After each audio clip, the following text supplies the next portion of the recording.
everyone, welcome back to my channel. And today I have two special guests with me, Katherine and Jimmy. Hello. Yeah, so today we are going to talk about VC recruiting at MBA. This is a follow-on series with my previous videos about product management, recruiting, consulting, and banking, and lots of interest out there about VC, so I thought it would be a really cool episode to record. I invited Katherine and Jimmy to join me to talk to you a little bit about VC recruiting and their experience after the summer or fall internship. Let's get started.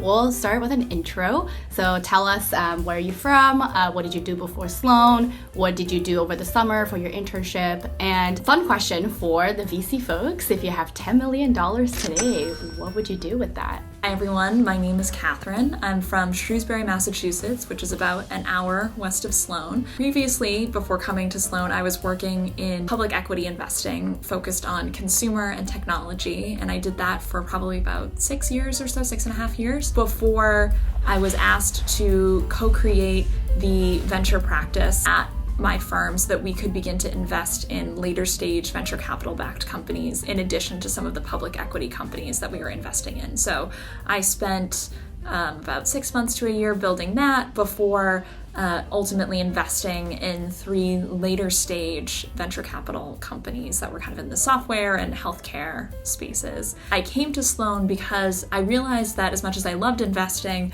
I really enjoyed the building of the venture capital practice and wanted to build something. I ultimately got a role at Progeny, which is a fertility benefit company, doing digital product management for them, and was focused on their go-to-market for menopause.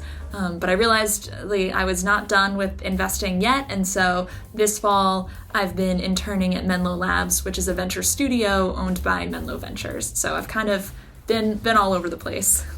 That sounds amazing. And $10 million? Ooh, that's really tough.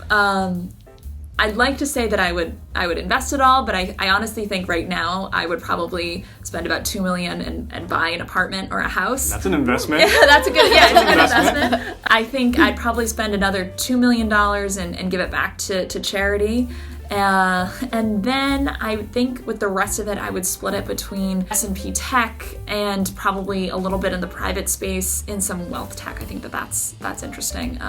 But then on the other hand, I could just take the $10 million and put it in a money market account and get 5% interest and get $500,000 a year and not work. So there's that too. I don't know what to do. Some options to consider. Exactly. Awesome. Thank you, Katherine. My name is Jimmy. I was born in Korea, and then I moved over to the States when I was 2.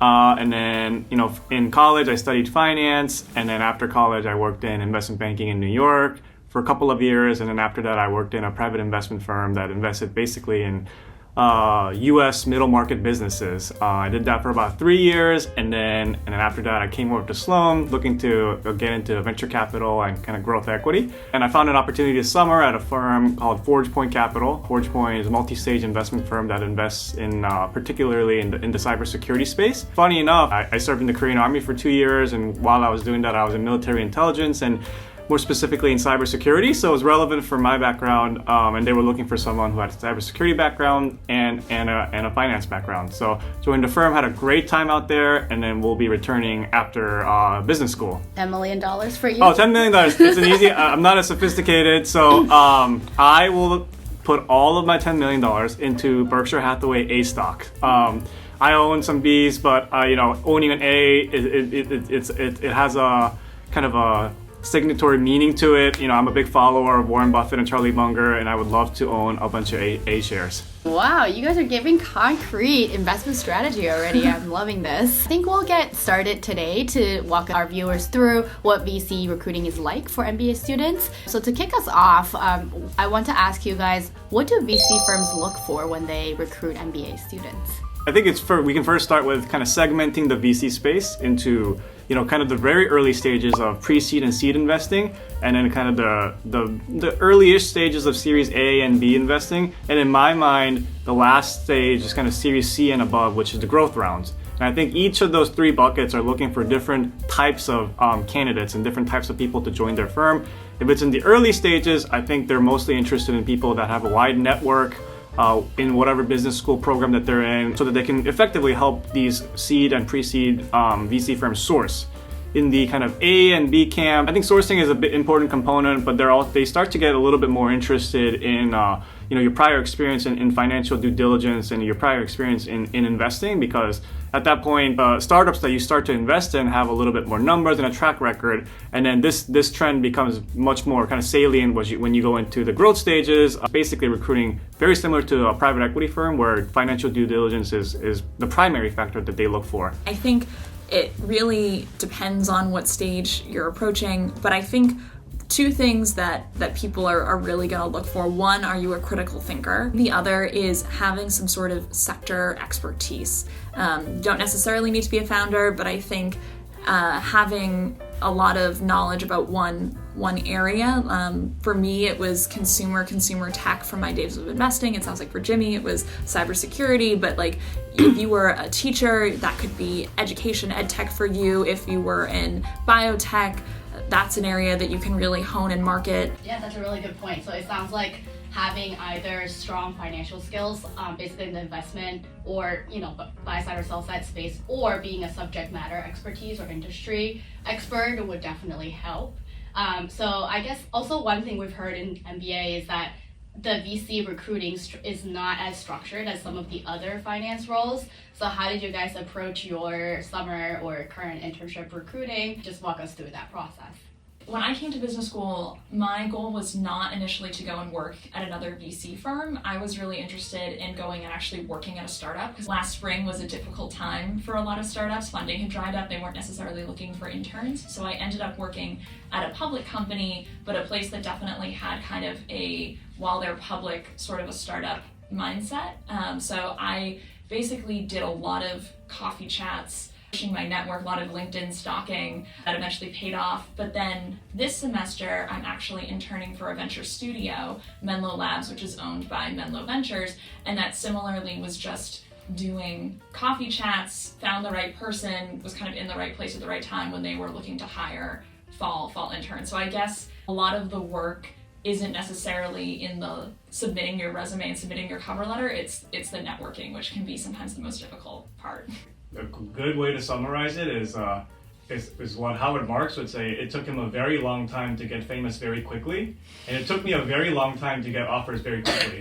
So VC, there's no recruiter, there's no HR person, with the exception of very large venture capital firms. So you have to take the initiative and reach out to all these VC firms, and there are hundreds of them. Start reaching out to people, and I think I had a list of over 100 venture capital firms that I was interested in. And I started reaching out to people. I think my hit rate, I would say overall, is roughly on average 25% on initial email replies. Venture capital firm, their primary task is to invest money, but there's also other stuff that goes around in their portfolio. One is kind of working with operations of the portfolio. The other is managing the fund itself, and the other is kind of HR and recruiting and things like that. So there's various aspects where you can add value, and if you have expertise and you can add value, I would recommend showcasing that. I would recommend creating your list of companies or creating your list of firms and starting to do some of those initial reach outs as early as the fall, so that then you have opportunities to reach back out and re-engage. Hey, you saw that this company or this firm raised a round, like reach back out to them and say, hey, congrats, this company sounds really cool. Just like to continue to show your engagement, and those are things you can do in the fall. Wow, 25%. I love that you guys actually keep track of that, and I did hear that from a lot of the other internship recruiting kind of experiences, that it takes a lot, I think, to do your own work and get prepared. So now I guess we talked about what VC firms are looking for and how you reach out to start the initial conversation. What was the interview process like? If you look at consulting, their interviews are very standardized, and kind of what you're getting into, and you can do a lot of prep to prep yourself for the behaviorals or the case or whatever. Same with banking, and same with a lot of popular careers like tech PM. But VC, it varies a lot. I had interviews where, especially with early stage companies, whether it's very behavioral or it's more kind of high level. They're talking about an industry, like why do you think that industry is interesting? What are some companies that you're interested in that industry?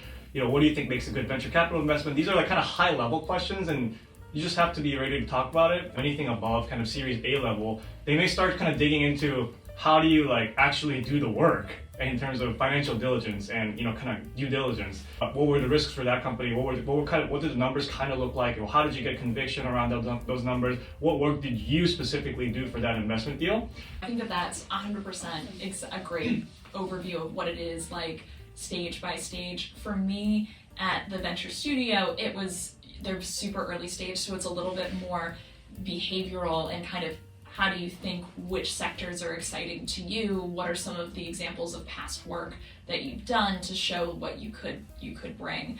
I think good prep for all of these interviews would be to hone in on, okay, what are the sectors that you feel comfortable talking about? And again, what are some sample companies? And just keeping up to date on the news, how much funding is this area getting? And just, I think if you're able to come in and have a couple points that show that you're engaged with the ecosystem, that goes a long way. Awesome. And a follow-up to that, Katherine, just wanted to ask you, so far, what do you find most rewarding and most challenging about working in VC? So I think one of the most rewarding things is it's just really cool. There are so many interesting people doing so many cool things, and they're looking to change the world. I think it's very optimistic about what the future of the world can look like, and that's just a very inspiring environment to be in. I think some of the negatives of VC, not necessarily venture studio VC, but investing VC, can be that if there's a deal going, that is what you are focused on, and everything else in your life kind of has to drop a little bit. And I do think it can be tough. Sometimes you make this investment, but you don't actually see it come to fruition for many years, and so you have to be patient, and that can be difficult sometimes. I love the first part about the positive. I think that really offsets a lot of potentially, difficult things in a job. You are seeing all these companies grow and helping people who are passionate about, an area grow as well. Exactly. Yeah. And Jimmy, so going back to your summer experience, so what did an MBA intern do during your VC, summer with a VC? Walk us through your day-to-day. Honestly, at most venture firms, I bet there's not really a ton of structure. So you can shape the day however you want. So I would probably spend at least a quarter of the day kind of sourcing, which means, I'm looking for companies that I think are interesting within, my particular space, which is cybersecurity. And sourcing can take all sorts of different forms. Sometimes it's researching, sometimes it's listening to podcasts, sometimes it's going to conferences and kind of, these meetups that people have in the Valley. The other kind of quarter is working on deals that I've sourced, or working on deals that I've been kind of put in the deal team of, and that requires skills like looking through the company's materials, like a pitch deck, and looking through their data room, speaking to their team, diligencing, and speaking with other industry executives that are in that space who can give me a little bit more color. The other quarter is miscellaneous tasks. Anything you can do to help and make the lives of the venture partners easy, I will try to do. And for our case, it was, I think a lot of venture firms are always fundraising, and I have some previous fundraising experience, so I really tried to contribute within that space. And then the other quarter of the time is speaking with various people in the industry, trying to really kind of develop a thesis. Pick a couple of sub-verticals within your overall space where you can be the go-to person, and other partners within your firm will come to you to ask questions on that particular vertical. I love the autonomy. I didn't realize that you have so much flexibility to design your internship in a way. So I guess the last question to wrap up this part of our interview is, what was one thing that you wish you had done better? Could be a mistake that you made during the recruiting process. I think I personally wish I had gotten started earlier. I wish I had maybe put in some of the groundwork a little bit earlier, in end of August, beginning of September. But it's tough because I also had a really fun fall and got to really become part of the Sloan community. So there are trade-offs. The biggest hurdle in this is sending out that first email to say oh, I'm actually interested in your fund. Would you be down for a 25-minute chat with me or something like that? Once you send 10 emails, going from 10 to 100 emails is not that big of a deal. But the first 10, there's such a big hurdle. I probably took longer than I needed to send the first 10. And once I got going, I think it was a virtuous cycle. But like Katherine, I wish I was less prudent when it came to sending out those first few emails. All right, now let's get into part 2, which is the fun stuff. So I have a signature thing now. I think many of you would have seen these before. So the true or false questions. You'll each have one of these, and I will throw out a statement. And you can't think too much in like 2 seconds. You have to give me an answer of whether you agree or disagree. All right, so the first statement is, VC compensation can vary a lot and sometimes disappointing. 3, 2, 1, go. Ooh, okay, we got some agreement here. Actually, in my previous video, I covered, I guess, internship compensation for consulting, banking, and product management. If there's any data points that you guys have and are willing to share, like I'm sure that our viewers would like to hear about that. I think VC, when you look at it as a whole, like the GPs are making a lot of money. I think your entry-level analyst is maybe not expecting to get quite as much carry as the GPs do. I think for an internship, at least in my experience, I think it's common and it's probably on par with what some of the PM roles are paying, but I think you can expect to make more money when you're working full-time. I agree, it varies a lot. But I think, first of all, there's a cash component and there is what's called, the carried interest component. This is very standard in, kind of an investment firm setting. The cash component, like normally a lot of venture capital firms have what's called the 2 and 20 model, which is you earn management fees of 2% and then you earn carried interest of 20%. You're basically making 2% on the 100 every year, and that has to all that money is going to keep the lights on, and salaries too, cash salary. There's a lot of variability in terms of what VC firms will pay in terms of carried interest. That's a whole different topic, and that thing can take years to materialize. If your fund is excellent, then it's awesome. And if your fund doesn't perform so well, then it really doesn't mean much. So there's a lot of variability in terms of compensation.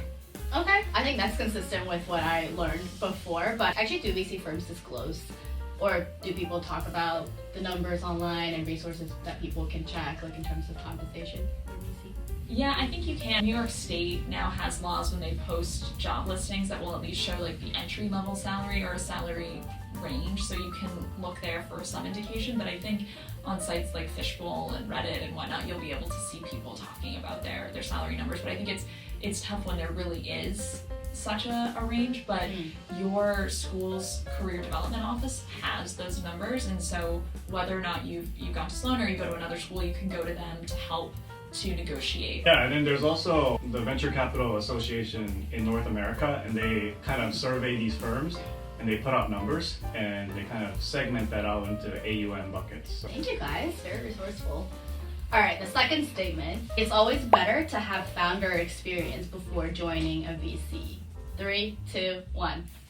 Yes, I got some disagreement. I don't have founder experience, so that's something I always envy. But I do think that it's really helpful if you have a successful founder experience. If you have a good founder experience, meaning you were part of the industry that you're trying to invest in, and you have experience in growing the product, growing the team, kind of working with other larger companies as partners, and getting them as clients. I think all of that really adds. I definitely think on the earlier stage, founder experience or having worked at an early stage company before is really helpful. I do think in that growth equity stage, one of the reasons why these companies are taking on funding is having people who are going to help them become a public company. And so I think in that stage, having people who can do better financial due diligence and have some guidance to help these companies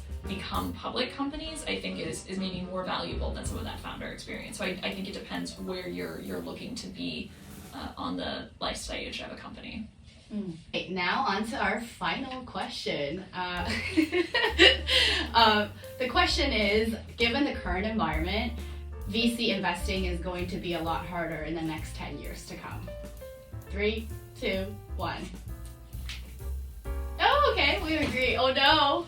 How do we feel about, I guess, the outlook? I think VC in general, when you look at the numbers, there's something called the power law where, kind of 20% of the firms make 80% of the money. And, it's like a very small sliver of funds up at the top that generate a significant returns. But you want to always be in the top like quartile of the fund cohort that you're part of. You could already see kind of these funds that venture capital firms are raising are getting smaller, which effectively means they're not hiring as many people and or they're not promoting as many people. So I think it will be harder, but for the venture funds that are good, it's much better because valuations are lower and you can invest in companies that are of the same caliber but at lower valuation. And I think too, in the last 10 years, with so much, with lower interest rates, so much money available, there was a lot of less smart money getting involved in the space. So people who would invest and say, oh, Tiger's in, Bessemer's in, Andreessen's in, yeah, I'm in, without necessarily doing the diligence. And even some of these companies were maybe acting a lot faster to do deals just to chase things versus chasing the right things. And so I think there is a bit of a reset where some of those either hard analytical skills or that sector expertise is going to be more important. And so I think when if you're looking to get into VC, making sure that you are joining a firm that can really articulate what the value that they add is important if you want to be in some of those top 20% firms. The last part, I think this is probably my favorite because it's just a fire round. Okay. So I have 4 kind of categories for you. So I'll spit out 2 things like coffee or tea and you have to choose. Ready? Yep. New York City or Boston? Boston. Netflix or HBO? Ooh, depends. Like The Crown is on Netflix right now, but I'd probably say Netflix right now. Okay. Sleeping or eating? Eating. Nice. Green or red? Green. Yeah. Yeah. By the way, shout out to my heroes. They did not coordinate outfit, and they just showed up in green. And then with the couch, I think this is the right holiday season. Yeah, I love Christmas this. colors. Yeah, I love this. All right, Jimmy. First or second year of MBA? Second year. Soju or beer? Soju. Driving or golfing? Golfing. AAA or VCPE club? That's not fair. Alright, that way you don't have to answer. Alright, so for context, Jimmy is the co-president for both the Asian American Alliance and the VCPE club at Sloan. So I literally just threw that out there to piss him off. But you do not have to choose. We love both. Guys, this was fun. So as closing, I have one final question. For Jimmy, I'll give you 30 seconds to do a quick promotion for the VCPE club at Sloan. Okay, 30 seconds. Venture recruiting is a very lonely and very unstructured space. So you want to have friends that are equally as invested as you in venture recruiting. So I think there's a lot of value to joining the VCP club. We source a lot of speakers, and we make treks out to venture capital firms out in Boston, in the Bay, in New York. I hope you guys join the VCP club if you once you come to Sloan. Awesome. Well, that's good. I feel like you practiced this. I did not. I'm kidding. And for Katherine, sounds like your internship is going really well, and I'm really excited to hear more about it. So what excites you the most after graduation? Ooh. Well, on the personal side, I'm getting married 8 days after graduation. Congratulations! Thank you. So that's hard to eclipse. I think it's so difficult because I think one of the wonderful things about business school is just having so many friends from all over the place and it's so easy to meet up for lunch or for dinner, and so I'm definitely going to miss that and having friends on all over the world. So it's hard to think about life after graduation. The paycheck may be nice. I think business school's been so fun and the bank account is starting to show that, so probably good to get back in the office at some point. Awesome. Can't agree more. Great. I think we had a great chat today, guys. Thanks again for coming. Thank you. Thank you, Minnie. You guys had a great time with Katherine and Jimmy and learned a lot. I indeed learned a lot of new things, even though I thought I knew a little bit about VC. So hopefully it's the same. And if you guys have any questions, do leave your comment below or send us a message and we'll try to get them answered. So thank you guys, and we'll see you next time. Bye. Bye.